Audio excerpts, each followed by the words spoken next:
All right, so I'm back for the third short segment of this notes, and this one we're going to look at another problem where they're going to ask you to make a conjecture towards the end. All right, so on the first one we're going to add what we know to the picture. So they told us that CA is 10. All right, they told us that CE is 2, DA is 6, and BA is 12. All right, so this is the information that we have. I'm going to add the other things that I do know. I know DB is also 6, and I know that AE would be 8. And again, that's because the whole length has to equal the sum of the parts. All right, so with this information, it asks me to determine if triangle ADE, all right, so this triangle up here, all right, is similar to ABC. All right, so the triangle that it's inside. Now, when we glance at it, it doesn't look like it is. Because it looks like we're kind of off kilter there. We do know there's a shared angle up here at A, so we have to show that corresponding sides are proportional. All right, so if I do that, I'm going to look at the short to the long, so 6 to 12, and I'm going to see if that matches up on the other side, the 8 to 10. All right, now when I look at that, I went in that order because this went A to D to E for one, and A to B, so that corresponds with the AD, B to C, and then C back up for the other one. So if I check that, I've got 60 equals 8 times 12, which is 80 plus 16, or 96. All right, that is not true. All right, so no, it's not similar. All right, and then the follow-up was, is ED parallel to CB? All right, there's absolutely no way that ED could be parallel to CB, and the reason why that is because we just said these aren't similar. If they were similar, we'd know that the angle by D would have to match up with the angle by B. All right, so this is false. All right, if I go to 4, 4 is another one very similar, so we're going to put the information we know. We know DE is 3, we know EA is 9, and it says that BC is 1/3 the length of AB. So if AB is 3x, BC would be x. All right, you could also write it as x and 1/3 x. I just think a lot of people find it easier if we do it this way. All right, the key is that BC is 1/3 the size. So if you wanted to check this with a specific case rather than general, you could also do like a measurement of 3 and a measurement of 1 and see if that works.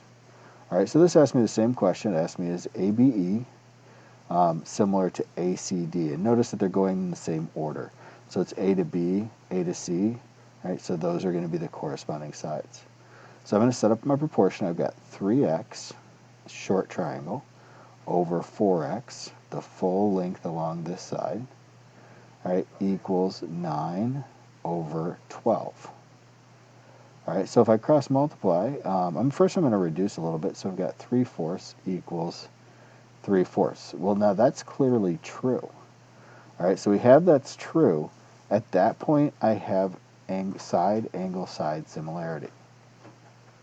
So I know for sure the triangles are similar, and if that's the case, I can carry these area markings through, or those angle markings through, and with those angle markings, we know we actually do have two parallel lines at the bases there. All right, now, the conjecture that we're going to come up with here is if EH over HG, all right, equals FL over LG, then we're going to be able to say that EF is parallel to LH. All right, and that's going to be our result of this one. Now, from an informal argument, we know if this proportion is true, then the two triangles are similar. If the two triangles are similar, we know that corresponding angles are going to be congruent. And as soon as we have those corresponding angles are congruent, which implies parallel lines. All right, so we get that they're parallel lines. All right, so that takes us through that. The last part of this is really mostly vocab and one slightly new idea. All right, so the vocab is mid-segment. It's actually the same idea as what happened in a trapezoid, except it's in a triangle. All right, so when we look at the mid-segment, it basically connects the midpoints of two of the legs, or two of the sides. if I use this, that basically always puts us at a 1-to-2 ratio between the small triangle and the big triangle. Because if you think of each of those as being one apiece, it would be the short leg, the short triangle is 1, the big triangle is 2.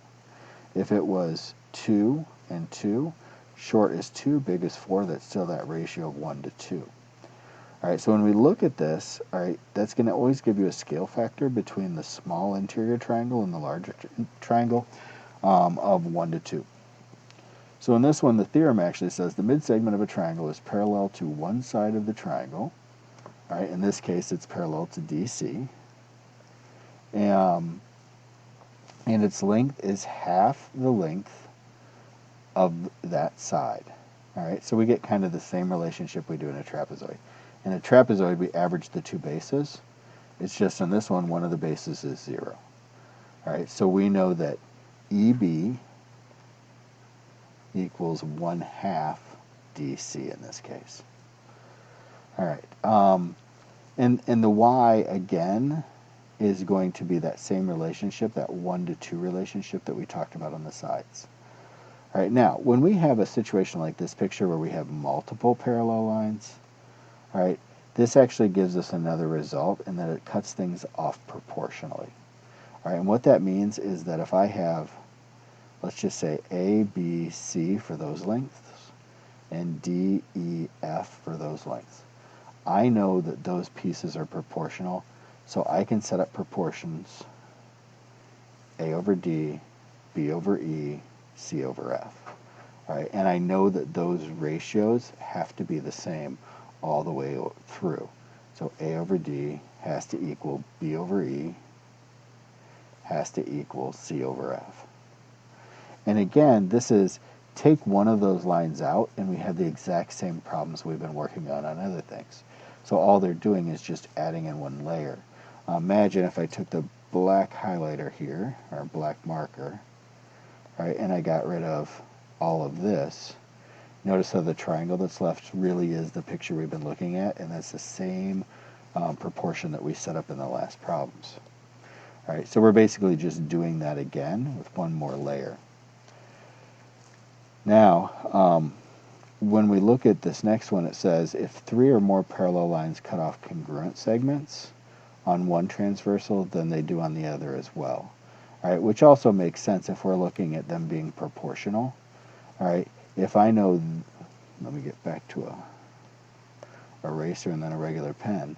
If I know this segment and this one is the same length, if this is 5, this is also going to have to be 5.